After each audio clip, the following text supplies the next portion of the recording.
हाल स्थिति ये है कि हनुमान जी रावण की सभा में, रावण के दरबार में हनुमान जी उपस्थित हैं और रावण और हनुमान जी के बीच में संवाद चल रहा है। रावण वहाँ पे बोलता है, रावण हनुमान जी को बोलता है कि कह लंकेश कमन तय कीसा, कह लंकेश कमन तय कीसा, के ही के बल घाले ही बन खीसा, की धौ श्रवण सुनहि नहीं मोही, कि देखूं अति असंक सठ तो ही। इसमें रावण वो बोल रहा है कि क्या तुमने मेरा नाम नहीं सुना है? तुम्हारे चेहरे पर हम शंका के कोई भाव ही नहीं देख रहे हैं, कि तुम्हें लग रहा है जैसे तुम्हें कोई डर ही नहीं है। तुम किसके बल से, किसके बल पे तुमने अशोक वाटिका में, वन में उत्पात मचा दिया? तुम है कौन? तुम कौन हो?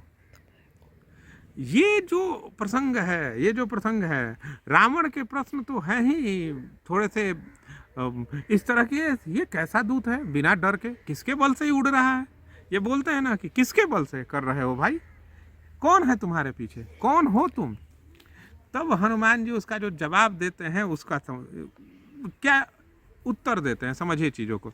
हनुमान जी उस समय क्या बोलते हैं? बाबा तुलसी लिखते हैं कि सुनु रावण ब्रह्मांड निकाया, पाई जा सुबल बिरचति माया, जाके बल बिरंचि हरि ईसा, पालत सृजत हरत दस शीसा, जा बल शीस धरत सहसानन, अंडकोश समेत गिरि कानन, धरई जो विविध देह सुर त्राता, तुमसे सठन सिखावनु दाता, हर को दंड कठिन जेहि भंजा, तेहि समेत नृपदल मद गंजा, खर दूषण त्रिशिरा अरुबाली, बधे सकल अतुलित बलशाली।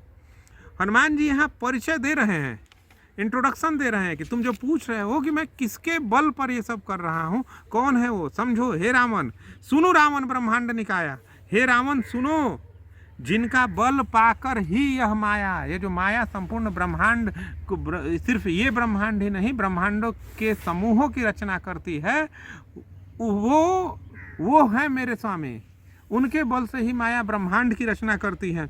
जाके बल बिरंच हरीसा, बिरंची मतलब ब्रह्मा, जिनके बल से ब्रह्मा विष्णु महेश इस जगत का सृजन करते हैं, पालन करते हैं, संहार करते हैं। आपको पता ही होगा त्रिदेव की संकल्पना, त्रिदेव ब्रह्मा जगत का सृजन करते हैं, भगवान विष्णु जगत का पालन करते हैं, और महेश महादेव इस जगत का संहार करते हैं।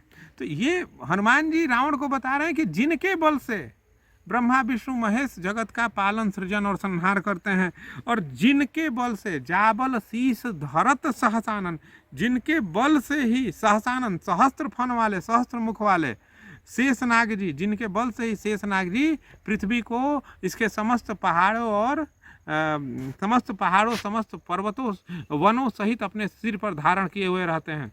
आपको पता होगा, माना जाता है कि पृथ्वी शेषनाग के सर पर टिकी हुई है।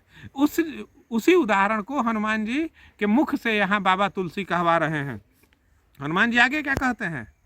आगे कहते हैं कि धरई जो विविध देह सुर त्राता, सुर त्राता देवताओं, सुर मतलब देवता, देवताओं की रक्षा के लिए जो विविध प्रकार के देह धरते हैं, विविध प्रकार के अवतार लेते हैं, और तुमसे सठन सिखावनुदाता। देखिए यहाँ पे कितनी बड़ी मजेदार बात कह दी है।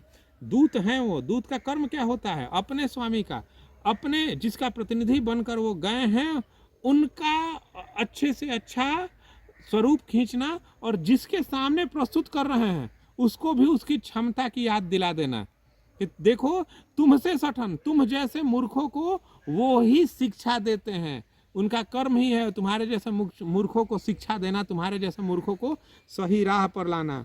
हनुमान जी आगे क्या कहते हैं? उसको याद दिलाते हैं। कैसे? ये कैसे याद दिला रहे हैं कि तुम मूर्ख हो और तुमको शिक्षा देने में सक्षम है।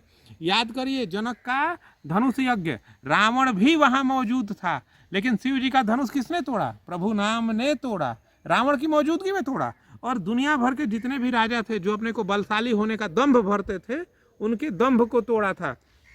तो हनुमान जी उस घटना को याद दिलाते हैं कि हर को दंड कठिन जही भंजा, जिन्होंने हरि माने भगवान शिव के कठोर भंग किया था, और तेही समेत उसके साथ ही पूरी दुनिया के उनके समूह जिसमें तुम भी थे, उसके गर्व, उसके घमंड को चूर चूर कर दिया था। कुछ याद आ रहा है रावण? मैं उन्हीं का प्रतिनिधि हूँ, मैं उन्हीं का दूत हूँ। हनुमान जी आगे क्या कहते हैं, याद करिए, खर दूषण तीसरा, ये सब रावण के ही दल के लोग थे। बाली रावण का मित्र था और इन सबको राम जी ने परास्त किया था। तो हनुमान जी अगली लाइन में क्या बोलते हैं कि खर दूषण त्रिशिरा और बाली बधे सकल अतुलित बलशाली। इन सब जो अतुलित बलशाली थे, बहुत ज़्यादा बल रखते थे, उन सबको उन्हीं प्रभु ने वध किया है। कुछ याद आ रहा है रावण? मैं उन प्रभु का दूत हूँ। अब समझिए, इस पूरे जो इन्होंने पंक्तियाँ में हनुमान जी ने अपनी बातें कही हैं, उसमें क्या कहा है? शुरू में वो प्रभु को, जो परमेश्वर, जो अखिल विश्व का नियंता है, अखिल विश्व के जो रचयिता है, जिनकी ऊर्जा से जो ये संसार चल रहा है, उस परमेश्वर, ये जो राजकुमार राम है, वो वास्तव में ईश्वर ही हैं जो राजकुमार के रूप में है, इसका परिचय दिया है। और अगली लाइनों में क्या किया है? इस राम के रूप में भी प्रभु ने जो जो महान कर्म किए हैं, जो जो अतुलित बलशाली लोगों की वध करने का या लोगों के घमंड को चूर करने के कर्म किए हैं, उन सब का परिचय दिया है। क्या कह रहे हैं यहाँ पे हनुमान जी? वो ये भी बता दे रहे हैं कि ये है कौन, और ये भी बता दिए कि इस रूप में भी ये क्या क्या करके आ चुके हैं। तो रावण, तुम सोच लो कि किससे टकराने जा रहे हो। समझने की चीज़ है कि सुंदर कांड जो हनुमान जी ने ये जो संवाद है जिसके माध्यम से प्रभु का परिचय दिया है, क्या आपको लगता है कि रावण के हृदय में डर उत्पन्न नहीं हुआ होगा? जरूर हुआ होगा। और दूत का उद्देश्य क्या होना चाहिए? यही तो होना चाहिए कि अपने स्वामी, जिसके प्रतिनिधि बन के वो गए हैं, उसके प्रति सामने वाले के मन में जिसका प्रतिनिधि बन के वो गए हैं, उनकी महानता, उनका बड़प्पन और उनकी क्षमता का ऐसा खाका खींच दो कि सामने वाला डर जाए। अगर युद्ध होने की स्थिति है तो सोचने पर मजबूर हो जाए। अब देखिए, सुंदरकांड रामचरितमानस के सबसे प्रमुख कांडों में से एक है, और यही कारण है कि इसके बारे में सुंदरकांड को कई बार जो लोग पूरी रामचरितमानस नहीं पढ़ पाते, सुंदरकांड का पाठ किया करते हैं।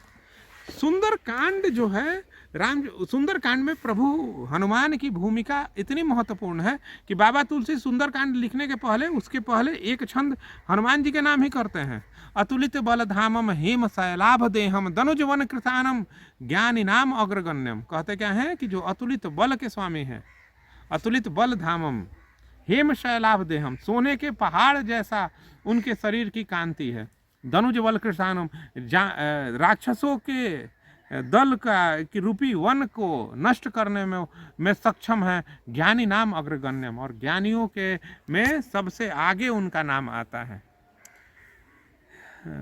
आज के लिए हम अपनी बात को यहीं रोकते हैं। अगले फिर वीडियो में राम कथा के किसी और प्रसंग को लेकर उठाएंगे, किसी और प्रसंग पे बातें करेंगे। तब तक आप कमेंट में बताइए कि आपको ये प्रसंग कैसा लगा और अगले वीडियोज में किस प्रसंग पर आप सुनना चाहेंगे। जल्दी ही हम फिर मिलते हैं, तब तक के लिए नमस्कार, जय श्री राम।